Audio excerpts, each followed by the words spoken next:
in Sportscenter. I'm Chris Berman. Well, let's get straight to the action. In our first game this week, we had the Buccaneers come away with a decisive 10-point win. The Falcons drop yet another game and are really struggling on and off the field.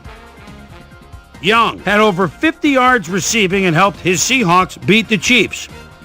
In a long-standing AFC rivalry, we had the Oilers win their 5th game of the season. Patriots, Vikings. Their 5th.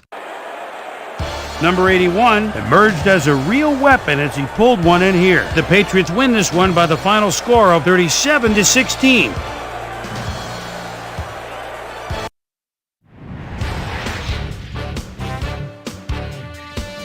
Deep in Cajun country in New Orleans, we had the Saints bring out the whooping stick and cruise to a 34-point win. Down in Qualcomm Stadium, we had the Chargers get crushed by 32 points. The Eagles' defense held their opponents to under 100 rushing yards in their win at Lincoln Financial Field. Colts, Broncos.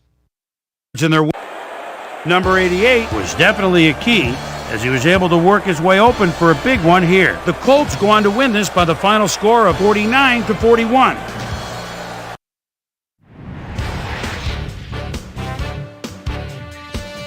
The Cowboys won big on the road and will have to travel again next week when they meet the Redskins. Number 87 stepped it up this week and gave his team some added firepower for the win. Number 13 pulled down 100-plus receiving yards and helped his Jets beat the Browns. Steelers, Raiders. His Jets. Brown would come up with a huge play here as he was able to pick one off here, then had some clear sailing in front of him. The Raiders go on to win this by the final score of 42-20.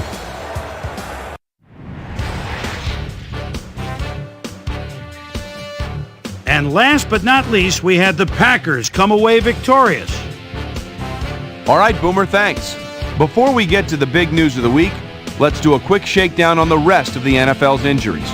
This guy won't see action for a while, and that'll be a big offensive loss for his team. X-rays confirming the original diagnosis, it's a broken ankle, and that'll keep him out for the rest of the regular season. There's a chance, however, they'll get him back for the playoffs. Now the big story of the day. This guy is going to find himself in street clothes for the time being, and that'll be a major blow to this club. So that'll do it for now. Chris, let's send it back to you. Swanson is another guy that's starting to make some noise with a terrific senior season. He was a virtual unknown coming into this year, but people are starting to project him to have a solid NFL career. I'm starting to jump on the bandwagon as well. So that'll do it for now, but you can guarantee that the big board is going to see a lot of risers and fallers between now and April. So another week in the books here on ESPN, but what do you say we hand out a few game balls before we go? Here's my prime time players. That'll do it, sports fans. I'm Chris Berman, and thanks so much for joining us here in the Bristol studios. We'll see you next week right here on ESPN, the worldwide leader in sports.